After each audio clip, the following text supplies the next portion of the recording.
capítulo 17, versículo 11. La palabra de esta mañana tiene como título los 9, los 11, los 7 y los 30. Vamos a ver de qué se trata. Dice así: yendo Jesús a Jerusalén, pasaba entre Samaria y Galilea, y al entrar en una aldea le salieron al encuentro 10 hombres leprosos, los cuales se pararon de lejos y alzaron la voz diciendo: Jesús, Maestro, ten misericordia de nosotros.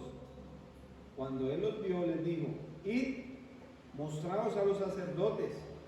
Y aconteció que mientras iban fueron limpiados. Entonces uno de ellos, viendo que había sido sanado, volvió glorificando a Dios a gran voz, miren hermanos la expresión, y se postró rostro en tierra a sus pies dándole gracias. Y este era samaritano. Respondiendo Jesús le dijo: ¿no son 10 los que fueron limpiados? ¿Y los 9 dónde están? No hubo quien volviese y diera gloria a Dios sino este extranjero. Y le dijo: levántate, vete, tu fe te ha salvado. Aquí vemos el primer grupo, los 9. El Señor hace una pregunta: ¿y los 9 dónde están? Imaginémonos la condición, hermanos, de estos hombres leprosos. Una enfermedad terrible, físicamente desagradable, mortal. En el tiempo bíblico la persona tenía que, si se separaron de lejos, ellos tenían que estar apartados, excluidos.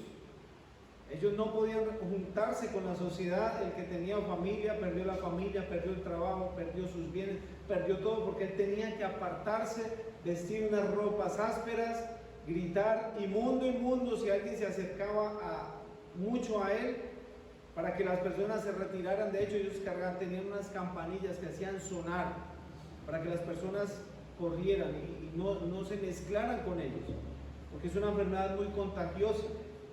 También esta enfermedad es sinónimo de pecado, personas apartadas de Dios, pero que cuando buscan al Señor, el Señor los restaura. Pero en este acontecimiento, ¿qué sucede? Le gritan: ten misericordia de nosotros. Y el Señor tuvo misericordia de ellos. Y preséntese a los sacerdotes, porque cuando una persona después decía que era limpio de ser leproso, tenía que pasar por un filtro. El sacerdote tenía que examinarlo, mirar, retenerlo un tiempo, marcar si evidentemente esas marcas, esa enfermedad retrocedía, dejó de avanzar, y ahí sí posteriormente después era ingresado a la sociedad. De hecho, tenía que traer una ofrenda allá al sacerdote para quedar confirmado. Y ellos, mientras iban, fueron limpios. Mientras iban, llegaron allá evidentemente sanos, todos contentos. Imagínense 10 amigos imagínense que hablarían 10 leprosos en ese tiempo, más aburridos, tristes, pero vieron que por fin la solución llegó. ¿Y quién era la solución? Jesús. Los sana. ¿Y qué hacen ellos? ¿Qué pasó con ellos? Pues el que extrañaba a la familia se fue para donde la familia, el que extrañaba a los amigos se fue para donde los amigos, el que extrañaba tal vez los vicios, los placeres, se fue para allá. Si había alguno que tomaba licor, pues para la taberna, no sé, se fueron. Pero hubo uno que marcó la diferencia, hubo uno que reflexionó y entendió su condición terrible en la que estaba, y giró y se fue glorificando a Dios a gran voz. Y se le humilla al Señor rostro en tierra. ¿Sí ve? Fue genuino. Este hombre, hermanos, tiene una gran ventaja: no solo fue sano, fue salvo. Y muchas personas pueden buscar al Señor de la forma en que lo buscaron los otros 9. Por eso este grupo de los 9 son los no agradecidos. Buscaron un beneficio del Señor, pero no buscaron al Señor. Fueron los panes y los peces, no al proveedor de los panes y los peces. Estas personas solo tuvieron una sanidad y el Señor en su misericordia se la dio. Pero lastimosamente se perdieron. Un día ellos tenían que tener un encuentro con la muerte. ¿Y qué fue la vida de ellos? Pero ¿qué fue la vida de este hombre? ¿Qué pasó? Tu fe te ha hecho salvo. Fue salvo. No solo encontró la sanidad, encontró la salvación. A veces miramos sillas vacías, ¿cierto, hermanos? Y recordamos personas que estuvieron y ya no están. Y con tristeza podemos pensar, fueron como estos 9. Personas que conocieron, vieron la luz, vieron al Señor en sus milagros en fe, obviamente.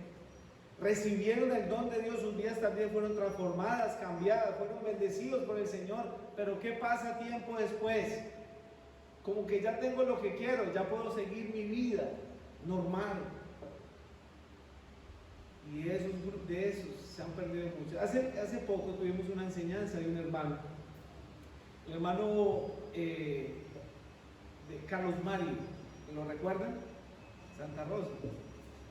Y él compartía en su enseñanza un hombre que estaba a la ribera de un río, de un océano, no recuerdo bien. Lo cierto es que un barco colisionó y había muchas personas. El agua era helada, supremamente helada, y muchas personas empezaron a ahogarse, pero este hombre empezó a rescatar, a nadar y a rescatar personas, alcanzó a rescatar 18 personas. Pero el agua era tan fría que se le empezaron a congelar las piernas, ya no las sentía, ya no podía nadar. Realmente el hombre se arrastró hacia la orilla, no pudo salvar más personas. Y este hombre quedó postrado en una silla de ruedas por el agua tan helada de ese lugar. Después lo entrevistan y le preguntan, bueno, ¿qué fue lo más impactante de ese rescate, de eso que usted fue partícipe? Prácticamente fue un héroe esta persona. ¿Qué fue lo más impactante? Y él dijo, pues lo más impactante es que ninguna de esas 18 personas me dio las gracias. Ninguno me agradeció. Eso quedó registrado. Y miren, caso similar, el ser humano realmente tal vez no ha perdido eso. Muchos han buscado al Señor por un beneficio, por el hogar, por la familia, por la economía, por la sanidad, por esto y por esto. Y el Señor es bueno, el Señor aún así actúa para bien, para el ser humano, pero el Señor quiere dar más que eso. Él quiere darle más que sanidad de su cuerpo, más que su economía sea estable, más que su matrimonio sea mejor, o más que su vida sea fructífera. Él quiere darle la vida eterna. Él quiere darle todo para que conozca al Señor Jesucristo. Teniendo al Señor Jesucristo tenemos todo. Entonces, estos 9 leprosos representan el grupo de los no agradecidos. Seguidamente encontramos otro grupo, pero vayamos al libro de los Hechos. Hechos capítulo 1, dice así: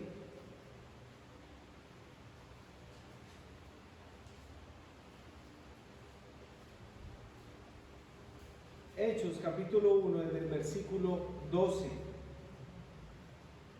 Entonces volvieron a Jerusalén desde el monte que se llama del Olivar, el cual está cerca de Jerusalén, camino de un día de reposo. Y entrados subieron al aposento alto donde moraba Pedro y Jacobo, Juan, Andrés, Felipe, Tomás, Bartolomé, Mateo, Jacobo, hijo de Alfeo, Simón el celote y Judas, hermano de Jacobo, no Judas Iscariote. Sabemos que él ya había muerto. Todos estos perseveraban unánimes en oración y ruego con las mujeres y con María, la madre de Jesús, y con sus hermanos. Aquí vemos el grupo de los 11. Primeramente se menciona 11 personas, y este grupo los he llamado los agradecidos y fieles. Los agradecidos y fieles.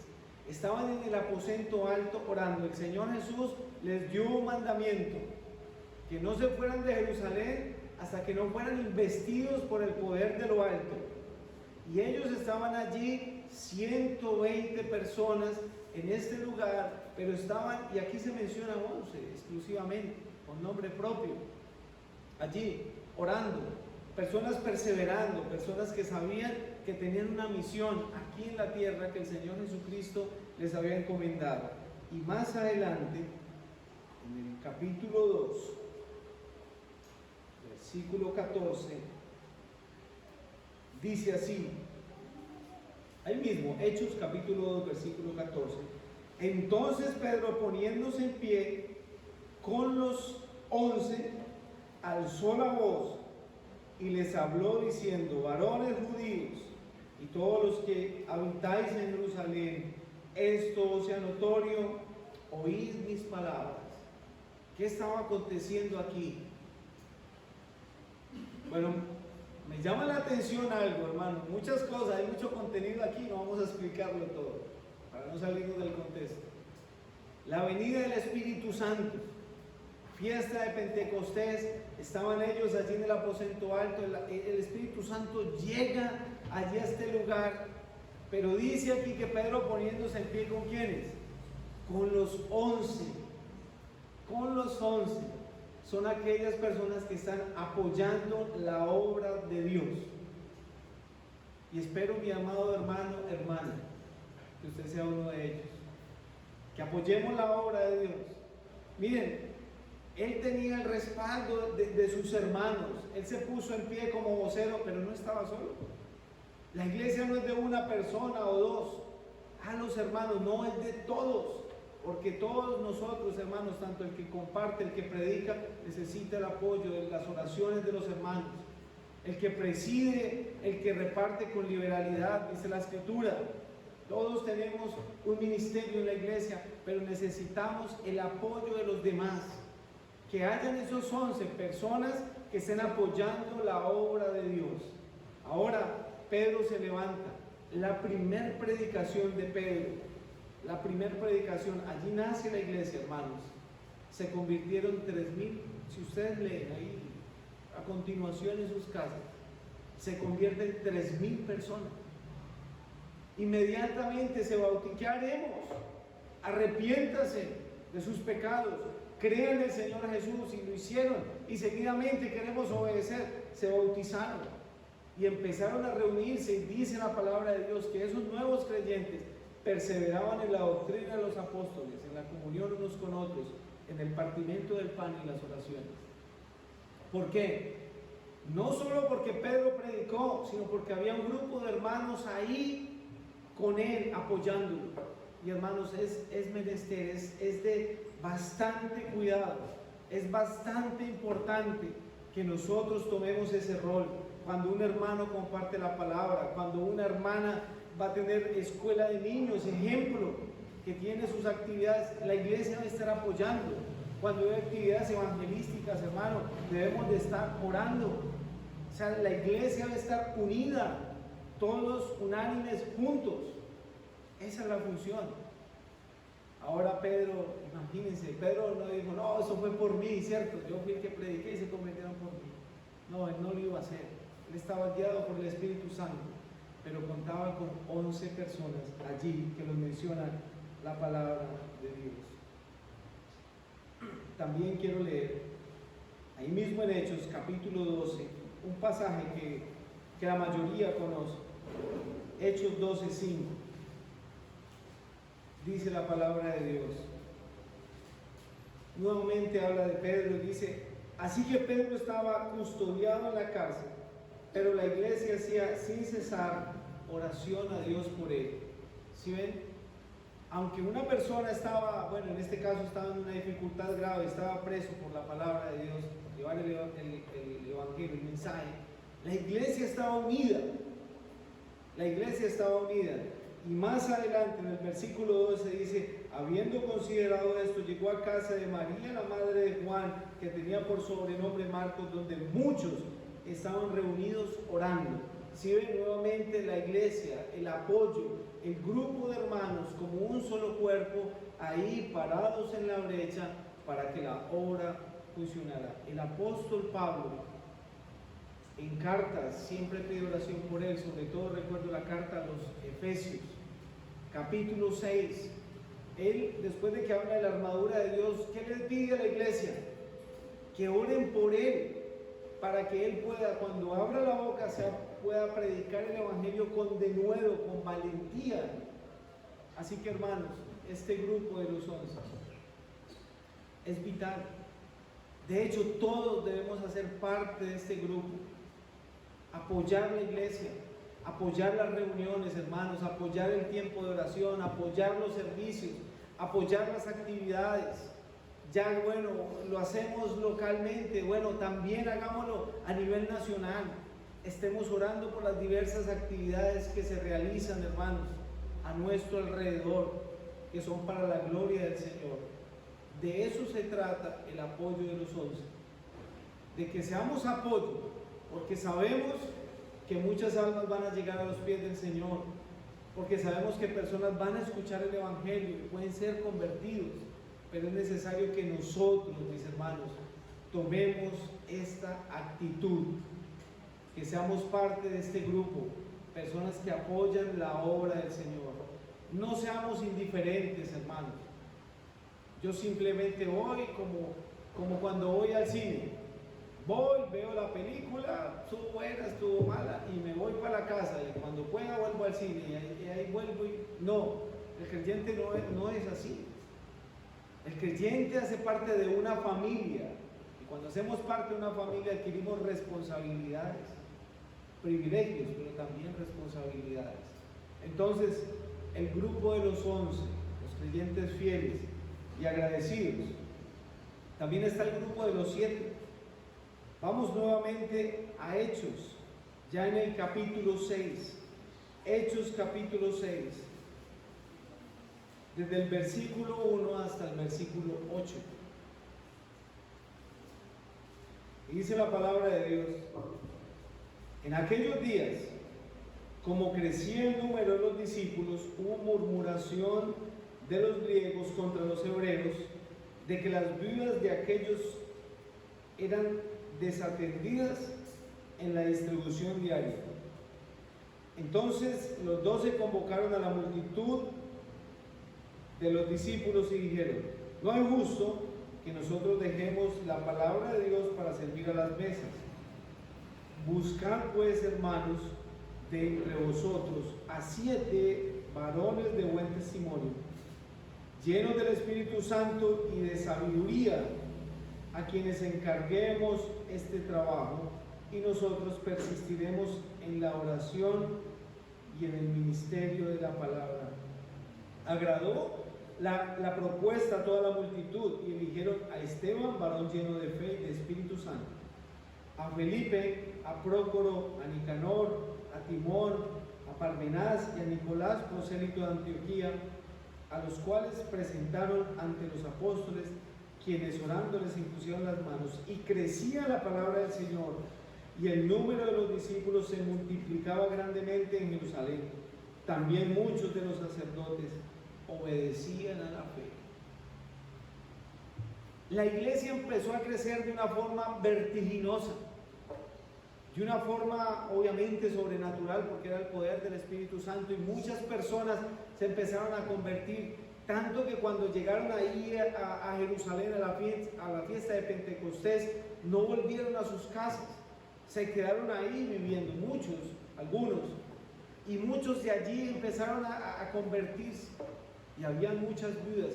Se dice, hay un número aproximado, que habían alrededor de 2.500 viudas, en aproximación. Esto es extrabíblico el dato. Entonces los griegos notaron o pensaron: bueno, pero claro, ustedes como son hebreos, pues atienden muy bien a las viudas hebreas, no, pero a las griegas no. Entonces debe haber igualdad. Los discípulos, los apóstoles, tomando esto con sabiduría, dijeron: miren, no es justo que los que estamos encargados de la palabra y del ministerio de oración lo dejemos para servir a las mesas. Vamos a buscar 7 varones llenos del Espíritu Santo que se encarguen del servicio físico, mientras nosotros persistimos en la oración y la palabra. ¿Les parece? Excelente. Y empiezan a escoger a estos 7. Y ya ustedes conocen tal vez algo de la vida de Esteban, ¿cierto? De Felipe. Miren, hermanos, A veces no sabemos mucho sobre Prócoro, ¿cierto? ¿Quién era Prócoro? ¿De dónde? No se registra más. Pero el nombre de él quedó ahí en la Biblia, quedó registrado. Y hermanos, tal vez nuestro nombre no está escrito en la Biblia, pero impórtenos mucho que nuestro nombre esté escrito en el libro de la vida. Allí sí. Cuando hemos creído en el Señor, gloria a Dios. No está aquí, pero está allá. Gloria a Dios. Y estos hombres debían de ser hombres llenos del Espíritu Santo. Y este es el punto. Los 7 son los servidores llenos del Espíritu Santo. El trabajo era un trabajo arduo. Muchas personas. No era un trabajo fácil. Imagínense cocinar para tantas personas, servir a las mesas para tantas personas, ayudarles en las dificultades a tantas personas. Era un trabajo físico exigente, pero también era un trabajo espiritual. A veces pensamos, hermanos, que el hermano que tiene el don de servicio, que es bueno para la parte física, los diáconos, las diaconisas, no, eso es un trabajo de segundo plano. Es más importante el que predica. No, hermanos, en ningún momento. Todos los dones el Señor los ha puesto para el crecimiento de la iglesia y para que Él reciba su gloria y su honra. En el Señor somos iguales, diferentes funciones, pero somos iguales.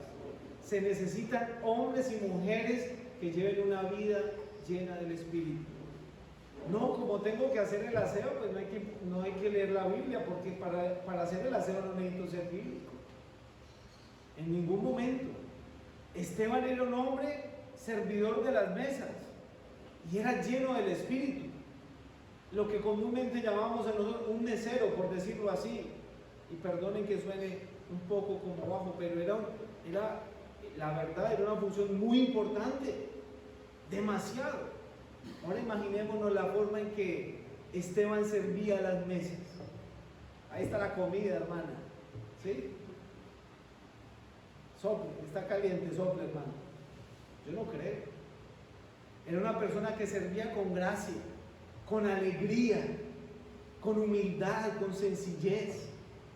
Hermanos, seguidamente este hombre, Dios hacía milagros, señales y prodigios de mano de Esteban.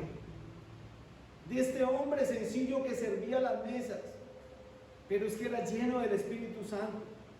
De hecho, lo traen a juicio, porque no podían contener la sabiduría de este hombre, y su rostro era como el rostro de un ángel cuando lo vieron.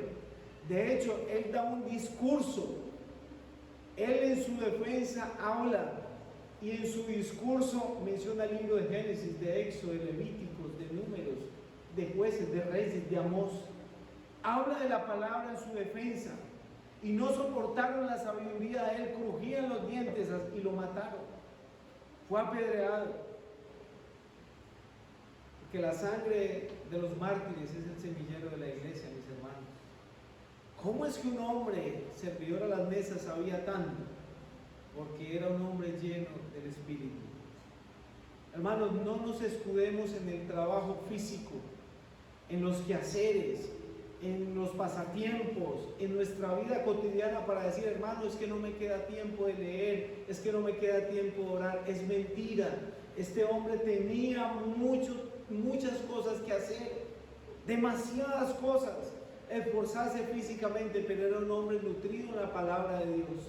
Cuando él hablaba con gracia y se le notaba que tenía compromiso y comunión con Dios. Los sacerdotes, los judíos, no lo resistieron, tuvieron que matarlo, imagínense. Fue el primer mártir de la iglesia. ¿Se acuerdan de la vida de Enoc? Séptimo desde Adán. Enoc caminó con Dios. Fue el título que se le dio. Y era tan agradable a Dios que Dios se lo llevó. Enoc no tuvo muerte, no fue sepultado en ningún lugar. Caminó con Dios, un hombre lleno del Espíritu Santo. Hermanos, es nuestro deber. ¿Cómo hacemos? Apártese del mal, busque el bien. busque la verdad, sígala. Busque el tiempo con Dios, llénese de la palabra, llénese de tiempo. Hermanos, si no nos llenamos de Dios, el mundo nos llena de basura en nuestra cabeza. ¿Y cómo lo hacemos? Miren, en Ezequiel 47, habla de un pasaje, Ezequiel 47, versículo 4. Sabemos lo aplicativo al pueblo, sabemos lo que pasa, pero no quiero forzar este texto sin que nos deje una enseñanza aplicativa para nuestra vida el día de hoy. Miren lo que dice Ezequiel 47, 3, desde el 3, perdón. Y salió el varón hacia el oriente llevando un cordel en su mano y midió 1000 codos y me hizo pasar por las aguas hasta los tobillos. Midió otros 1000 y me hizo pasar por las aguas hasta las rodillas. Midió otros 1000 y me hizo pasar por las aguas hasta los lomos, la cintura. Midió otros 1000 y ya era un río y no podía pasar porque las aguas habían crecido de manera que el río no se podía pasar sino a nada. ¿Cómo lo podemos aplicar? En Juan 7:37, ¿qué dice el Señor? El último y gran día de la fiesta el Señor se puso en pie y ¿qué dijo? El que tiene sed venga a mí y beba. Y como dice la escritura, de su interior correrán ríos de agua viva. Y esto se refería al Espíritu Santo que iba a venir a las personas cuando creyeran en Él. Iban a ser llenos del Espíritu Santo. Ahora este pasaje nos habla primero aquí proféticamente. Dice que le midió y le hizo pasar el agua hasta los tobillos. Un caminar en el Espíritu, hermanos. Nuestro caminar debemos de tenerlo vigilado, cómo estamos conduciéndonos en nuestra vida diaria. Después hasta las rodillas, orando en el Espíritu, hermanos. ¿Cómo está nuestra vida de oración? Nuestro tiempo espiritual con Dios, hasta los lomos, hasta la cintura, sirviendo en el Espíritu. Nuestro servicio al Señor, hermanos, es vital. Un creyente se caracteriza, hermanos, por la obediencia. A un creyente no hay que forzarlo. Sí, hay personas que son nuevas en la vida cristiana y es un proceso y se les tiene paciencia, y es cierto, pero después de que pasan años como creyente, hermano, su vida se va a caracterizar por caminar de acuerdo a lo que dice la Escritura. Es como si un niño hay que enseñarlo a caminar, ¿cierto? Un bebé. Pero un niño de 15 años, usted no tiene un adolescente, ya más bien, papito, venga, le ayudo a caminar. Tengo 15 años, venga, le ayudo a caminar. Yo creo que no, ¿cierto? Sería ilógico. Así mismo un creyente, después de años, él debe estar sirviendo en la obra, debe estar preocupado por la obra, debe estar comprometido con la obra del Señor. No es lógico que esté ahí sin caminar. Pero después dice que el río estaba tan grande que tenía que pasarlo nadando. Ya nos habla de una vida llena del Espíritu, una plenitud que es la que todos debemos de desear tener. ¿Cómo se logra, hermanos? Alejándonos del pecado, alejándonos de las cosas que le agradan a Dios, yendo a la Escritura, colocando nosotros en manos del Señor nuestro corazón dispuesto a obedecer al Señor, no cogiendo como versículos, ay Señor, sí, esto y este otro, uy no, saltémonos de ahí porque este no, y este sí lo hago, pero ay no, este no, adelante, no, la Biblia no es selectiva, hermanos. Ella nos muestra la verdad, la voluntad de Dios. Dice que es como espada de dos filos y de hecho todo queda desnudo, abierto a la palabra de Dios. Y cuando nosotros nos enfrentamos a ella, decimos, ciertamente aquí estoy fallando yo, debo de cambiar. Señor, ayúdame. Me someto a la voluntad de Él y dejo que el Espíritu Santo guíe mi vida. Amén.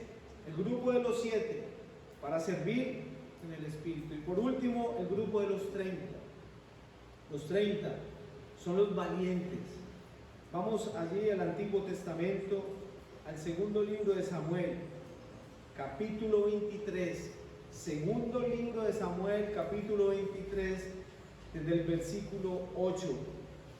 Dice la palabra del Señor: estos son los nombres de los valientes que tuvo David.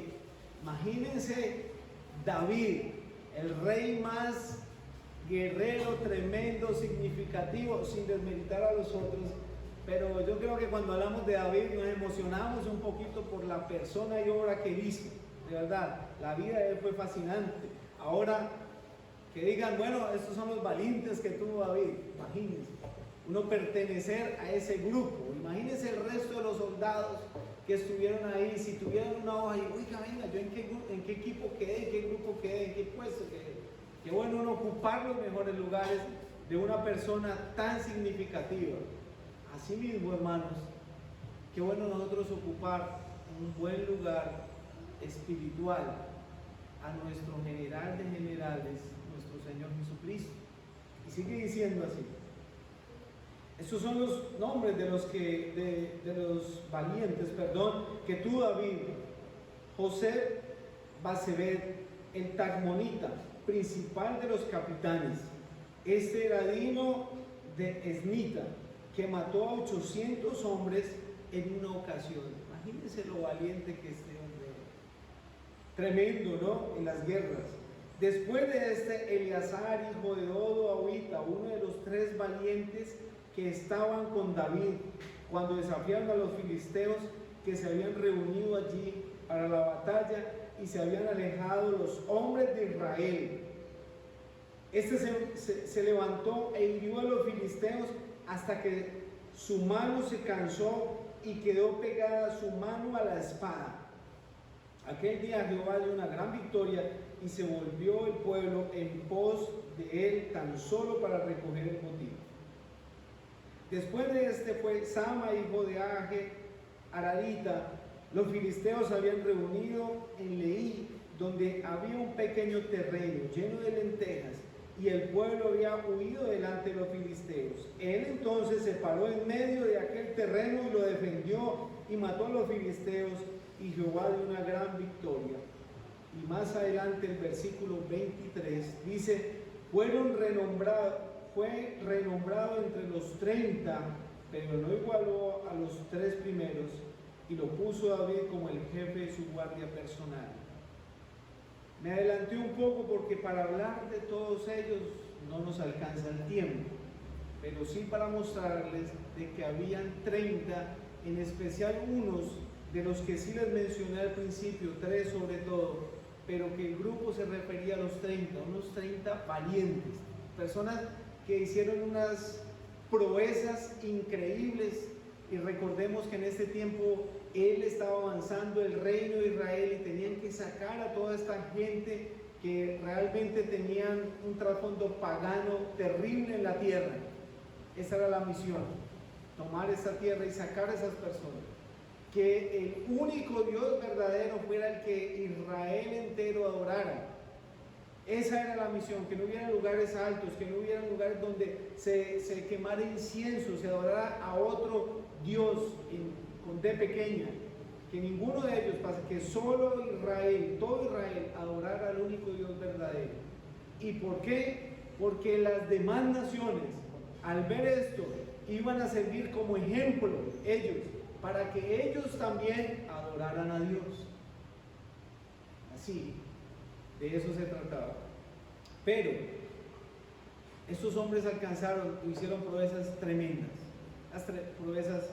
Y si notaron, primero encontramos a este hombre valiente, un hombre que desafió a muchos, y yo no sé, se paró enfrente y pudo combatir a 800 hermanos. ¿Ustedes los pueden creer? Una persona realmente con valentía. Después, seguidamente, hay un hombre que dice que su mano se le pegó a la espada. No sabemos si fue tanto el tiempo de lucha, si fue por la misma sangre que corría en su mano, que después su espada se le pegó a la mano, pero no retrocedió. Y esto nos habla mucho a nosotros, hermanos. ¿Cuántos estamos dispuestos a pararnos con valentía por nuestros familiares? A pararnos, pero con la espada, ya no con una espada física, hermanos. Tengan cuidado, no vayan a comprar una espada ahorita por allá en algún lugar o la manden a hacer y salir a hacer lo que David hizo, y salir a perseguir a la gente con una espada. Cuidado, hermano, no es lo que estamos enseñando. ¿Cuál es nuestra espada hoy en día? La palabra de Dios. Y ella es la que tiene que estar pegada a nuestra mano. Ella es la que no debemos de soltar. Ella es la que tenemos que tener afilada, afinada. Debemos de saber trazar muy bien la palabra. Y esto no es solo para los varones, también para las damas, para todos. Y con ella combatir, hermanos. Esa es la función. Pero seguidamente hay un hombre que se para en un terreno. Todos huyeron, ¿sí? Y él se paró en ese terreno de lentejas y dio guerra a los filisteos y los venció. Hermanos, este terreno puede ser nuestra ciudad. Este terreno que menciona aquí puede ser su casa. Y nosotros debemos ser como ese valiente, pararnos ahí en la casa y defender esas lentejas que pueden ser las almas de nuestros familiares. Es el punto. Pero ¿cómo lo estamos haciendo? ¿O por qué no lo decidimos hacer? Ser como esos valientes, hermanos. Pararnos en la brecha. Muchos decimos, ay, yo tengo un familiar inconverso. ¿Cuánto tiempo está orando por él? ¿Cuánto tiempo está orando por ella? ¿Cuánto tiempo está compartiéndole el mensaje? ¿O cuál estrategia está buscando de cómo llegarle a esa persona para que escuche el mensaje de Dios? Debemos de ser como esos valientes, hermanos. Tener sentido de pertenencia. En nuestra ciudad está pasando algo, hermanos, triste, de verdad, es doloroso. Tal vez no sé si ustedes lo notan o no lo notan, pero ha crecido la delincuencia de una forma vertiginosa. Cosas que jamás se veían solo por las noticias o en otras ciudades, pero en nuestra ciudad lastimosamente está creciendo demasiado la maldad. ¿Qué está haciendo la iglesia hoy en día? ¿Estamos dispuestos a hacer lo que hicieron estos valientes? ¿O simplemente termina la reunión, me voy y sigo en mi trabajo, dentro de 8 días desempolvo la Biblia? ¿Dónde está la Biblia? Por allá, y me voy para el culto? Eso es lo que estamos haciendo.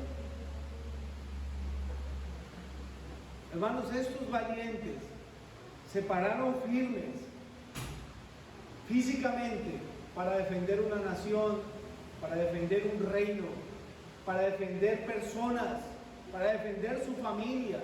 Y el tiempo no ha cambiado. Nosotros como creyentes hoy en día estamos llamados a hacer lo mismo, defender nuestra familia, defender nuestra ciudad, defender con las armas que el Señor nos ha dado. Porque la lucha no es contra sangre ni carne, sino contra principados y potestades en las regiones celestes, personajes de maldad, hermanos. Ahora, estos 4 grupos también pueden representar la conversión de una persona o la vida de una persona. Los primeros 9, ¿cuáles fueron? Los no agradecidos. Un día estábamos así, hermano. No éramos agradecidos con el Señor. No le estábamos buscando, bueno, al menos en mi caso. Pero, ¿qué pasó? Tuvimos un encuentro con nuestro Señor Jesucristo. Decidimos obedecerle. Y vinimos, hicimos parte de ¿quiénes? De esos 11, que son los que apoyan la iglesia, que son los que nos afirmamos en la iglesia, que son los que buscamos hacer avanzar la iglesia en nuestra parte humana, porque el Señor es el que dirige. ¿Y qué queremos llegar a ser? Parte de los 7, ya no solo los 9 apoyando, sino personas que vivamos en espíritu, personas que trabajemos en espíritu, personas que hagamos las cosas en el espíritu. De esa forma llegamos a ser parte de los valientes, del último grupo, hermanos. Pero es necesario que nos despertemos, mis hermanos. Es necesario que nos dobleguemos ante el Señor y que decidamos obedecerle al Señor. Y el Señor hará en nuestras vidas lo que Él tenga que hacer. Que el Señor bendiga su palabra.